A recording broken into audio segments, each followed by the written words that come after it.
longi alobi longi asila ye mais yo za kozela nini okenda koteyama mpona kose prépare na événement futur matondo. Mbote mingi papa bopele bobala mbote na bino nyonso. Motuno tuni eza malamu mingi.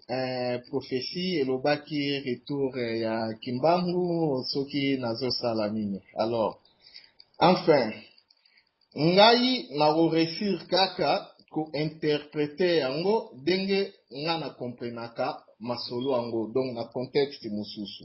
Eza na contexte denge bandeko bazo comprendre te en base à ba prophétie kimbangiste puisque soko ketala ba texte ana romona eza document moko eza na to exigu donc ya moke mingi eza riche te na contenu eza explicite te eza na ba précision te même si eza na ba référence claire. Ils ont ba référence claire, ba signe clair, oyo mutu, akoki ko percevoir ango, na moment oyo toza rovanda. Le même élément na pe soki poke kotala na mukanda ya ba romain, okokuta na mukanda pe na apocalypse, oko retrouver pe ba même élément wana ya arrivé ya Christ, denge et lobami kuna donc ozomonaka tozotourne kaka esika moko wana soki poke tala bandeko pe na bazi kuna okoyoka pe bazoparle arrivé de la lumière arrivé donc tous les peuples tous les tribus tous les anciens cultures eza koparle arrivé ya ère nouveau ya tango ya sika donc arrivé ana sikoyo misusu bali près basantaki basigne nango bami bongamaki, misu bami bongamaki te. Alors, tangu ba première signe eyaki, oyoyo, par exemple, ba ndeko na biso oyo bazali na christianisme, na ba oyo ba alimie documenté, bakoki ko bengango descente ya Esprit Saint, biso oyoyo tozali na domaine musu toko bengango, par exemple, radiation ya Sirius, onde ya radiation ya Sirius, tangu avec ba alignement tangu etushaka planète Terre na ba année 80 o ba bengi na bato ba na ba étude ya lié na spiritualité ba bengi convergence harmonique alignement ya système solaire na Sirius radiation ondana et alaki enregistré officiellement même ata balobaka te donc ba année ya 80 alaki ba année ya boom à réveil spirituel et alaki na niveau ya planète na niveau ya kosakana te. Et dommage que na ba année wana les Illuminati ba oyo bayebi ba koza yebaki bayebaki a ba événement galactique ou cosmique ana ba se préparaki pe ba élément na bango ba renouveau christianisme ya binzambi nzambi yako aliéné yako comment on peut dire infiltré piloté chevauché nini courant ya réveil wana. Alors ba pionnier balamu kaka na ba ane wana mingi pe basukaki na ba mouvement ba new age ba mouvement ya ba réveil spirituel et pas na biso neti na ba Congo et ba memela ki biso yango bo memela puisque ba konza mboka nde mutu bakaisaki biso ba memela ki biso ba binzambi renouveau christianisme nde ba bible ba nouveau testament mikekotaki banini. Alors lumière ane lumière moko yaki alaki planétaire batu o bazwaki yango balamukaki mingi pe basosolaki ndomonaki ebimisaki lisusu une génération une vague à génération ya ba leader spirituel oyo bazalaki pe ko appeler na retour na ba valeur na biso traditionnel na ba valeur na biso ancestral na ba valeur na biso ou bien na ba valeur alternative na domaine la spiritualité. Ça na misusu balaki ba activiste politique ouais basalaki appel na bango na réveil ya l'homme noir papa nani kanga nini hein? na réveil appel na réveil à l'homme noir et seulement que les Illuminati ont réussi par après ya ko étouffer courant ya ko isoler par exemple ba gourou ba botamaki gauche droite par-ci par là et ya ko corrompre beaucoup plus et ko komema batu mingi na erreur. Bon, qu'est-ce qui est arrivé maintenant na ba oyo yo ba être balamukaki na ba années 80 ana? Deux groupes. Groupe moko elamukaki, mais tangu conscience na bango et prendre conscience, il y a nature spirituelle na bango, nature élevée na bango, ils ont pu développer au babengaka ba charisme, donc des pouvoirs. Alors, ces sortes de pouvoirs-là, ba oyoyo, groupe aliboso wana, ba utilisaki pouvoir wana pour na sublimer la matière. Donc, ils sont devenus déjà charisme quand ils te parlent, donc, aux alliés foudroyés, soudoyés. Donc, quand ils disent des choses, ils sont capables de développer des idées vraiment au vando yoki ondimi. Donc, ba capacité wana ça les a menés à être des chefs à ba peuple. Donc, il avoir des disciples, de créer des groupes déjà, créer Batu Balanda Kabango. Et ce qui a créé cette cercle vicieux, il y a dépendance, il y a gourou, il y a leader, ou bien il y a leader spirituel, envers Bandeko Oyo, Bazape Koluka, Linière, Ana, Bango Pe, Ba Mona Claire. Alors, ce qui a fait que groupe aliboso et bimisaki baguru na baguru et bango tu bazana pour maintenir batu. Même ate pa na biso pe kuna na Congo, même bayela biso kuna ya nzambi, to moni lelo to ba pasteur, ba évangéliste, ba prophète par-ci par-là.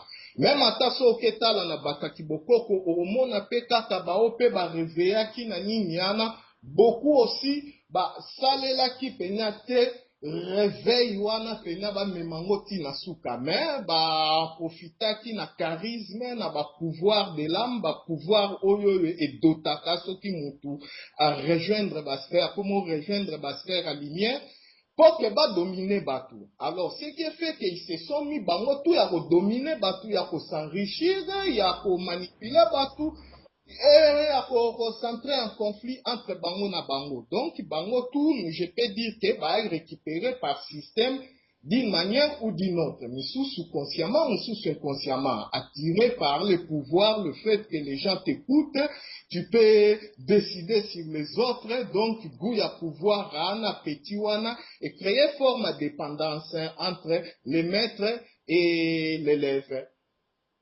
Groupe Moussousou et à la groupe Moro comprenaki que ils ne sont pas ce qu'ils pensent d'être.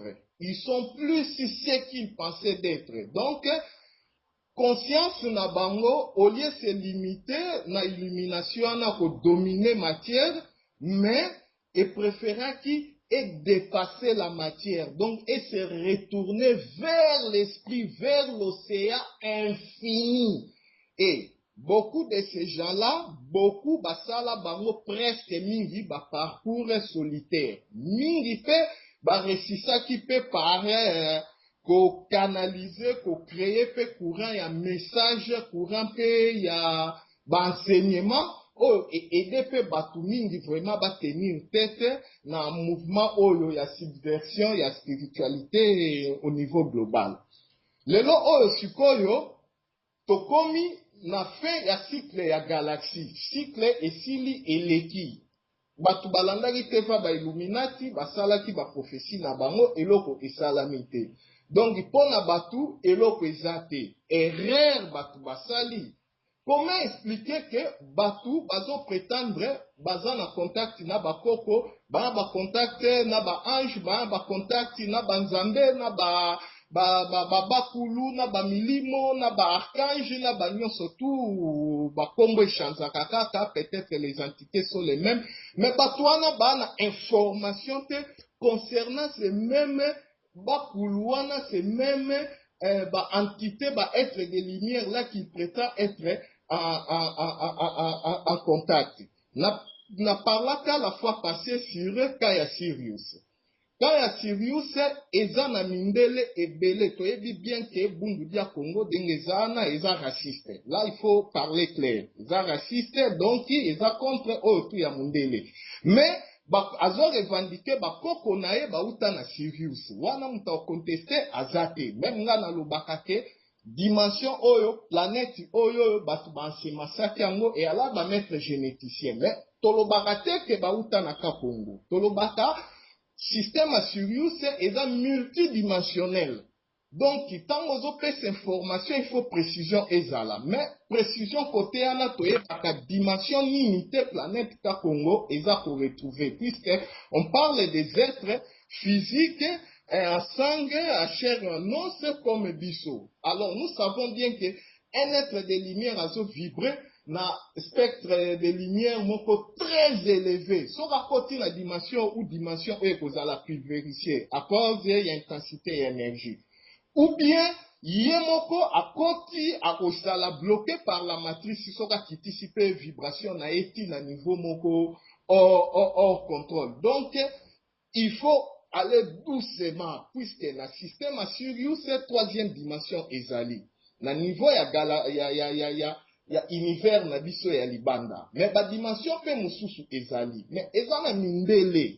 Baza ko diffuser, ça fait des décennies depuis ba vaga ba année 80 na ba oye ba année 90 na ba l'an 2000 oyo surtout ya fin ya cycle galactique oyo. Bazo diffuser ba message ezo uta na ba kite baza ko se déclarer ba uti na Sirius bavandaka na Sirius ba Sirusien kozui baza ebele ya moniatope bakoki kozala na bango mais le fait que on a des blancs qui viennent nous donner des messages et ba message là ça fait pas rire et un contenu moko qui fait réfléchir ba oyo ba suivaki avec attention aujourd'hui ils ont des témoignages donc eza anomalie que en Afrique, toute l'Afrique, tous nos sages, tous nos aînés qui se réveillent, tous nos frères qui se réveillent, personne n'a des messages clairs à propos de la fin quantique. Qu'est-ce que les spiritualistes ont proposé? Baza clarté. Ou bien tous en son quantique, ou bien tous allez rien que pour chasser l'élite et créer un monde meilleur. To continuer na paradigme ou bien ça fait un paradigme mais si fait un paradigme au keta la côté ba spiritualiste mindele bango toute baza pe alternative kaka puisque système pe ezotelemela bango ezo isolé bango mutu moko tazo kende ko démentir bango kuna à mettre bango en difficulté ba isolé. Mais, ils parlaient au nom des gens de Sirius. Les gens de Sirius les contactent, parlent avec eux, leur donnent des informations scientifiques, technologiques. On voit nos frères qui viennent balobi pouvoir, il y a spirituel, spiritualité et leur homogoté. Kanambe encore là. Il y a des choses qui sont là-bas, mais bakoka olobate. Des reptiliens, ils en parlent pas. Des entités, des dracos, ils en parlent pas. Sur les extraterrestres, discours na bango ya banal et à vague. Tolongweana, toye kote nini balobi o technologie. Moko tena na salata théorème moko a expliqué possibilité ya invention moko to ya moyen moko boye alternative. Abzate, moko te aza na maîtrise ya notion ata ya science to ya technologie. Bango tout bali bourré na forme intellectualisme oyo balogotara na ba campus, on connaît cette façon-là de bien parler le français, de dire des choses, de se voir que natanga na yekolango, mais au concret, ils sont incapables même de concevoir une forme technologique alternative. Bah, n'a rien.